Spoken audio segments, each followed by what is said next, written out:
નમસ્કાર દર્શક મિત્રો, સાવરકુંડલાની રફતારમાં આપનું સ્વાગત છે। 77માં પ્રજાસત્તાક પર્વની ઉજવણી ભાવનગર જિલ્લાના મહુવા પાસે આવેલ તાલીમુદ્દીન ભાદોડમાં ખૂબ જ આનંદ ઉલ્લાસ અને દેશભક્તિપૂર્ણ વાતાવરણમાં ઉજવવામાં આવી હતી।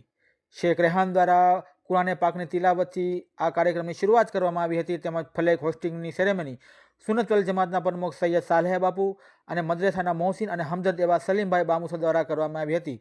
મદ્રેસાના હોનહાર તલબાઓ દ્વારા પોતાની જુસ્સેદાર અને શીરી જુબાનથી દેશભક્તિના ગીતો, નજમો તથા અંગ્રેજીમાં પ્રસંગ અનુરૂપ પોતાની કૃતિઓ રજૂ કરીને પોતાની પ્રતિભા અને દેશપ્રેમની ભાવનાનું સુંદર પ્રદર્શન કર્યું હતું।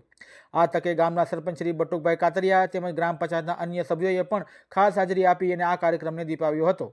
આ કાર્યક્રમમાં ખાસ ઉપસ્થિત રહેલા મૌલાના સાજિદ સાહેબ દેવલા તેમજ મોહમ્મદ ઇદ્રીસ સાહેબ દહાઈગામી અને મદ્રેસાના બાળકોએ પ્રજાસત્તાક પર્વનું મહત્વ અને મુસ્લિમ સ્વતંત્ર સેનાનીઓની કુરબાની, તેમના આદર્શ, તેમના સિદ્ધાંતોને જીવનમાં ઉતારવાની પ્રેરણા આપી હતી। આ કાર્યક્રમને સફળ રીતે સંપન્ન કરવા માટે ઉલમાએ કિરામ, સ્ટાફ, શિક્ષણગણ તેમજ વિદ્યાર્થીઓ દ્વારા જહેમત ઉઠાવવામાં આવી હતી। તે બદલ શાળાના આચાર્યશ્રી, ટ્રસ્ટીશ્રી, મદ્રસાના ચેરપર્સન મૌલાના શોકત સાહેબ ફરીએ સોની મહેનતને બિરદાવી હતી અને આ કાર્યક્રમને સફળતાપૂર્વક સંપન્ન કરવામાં આવ્યો હતો। Bureau report, સાવરકુંડલાની રફતાર।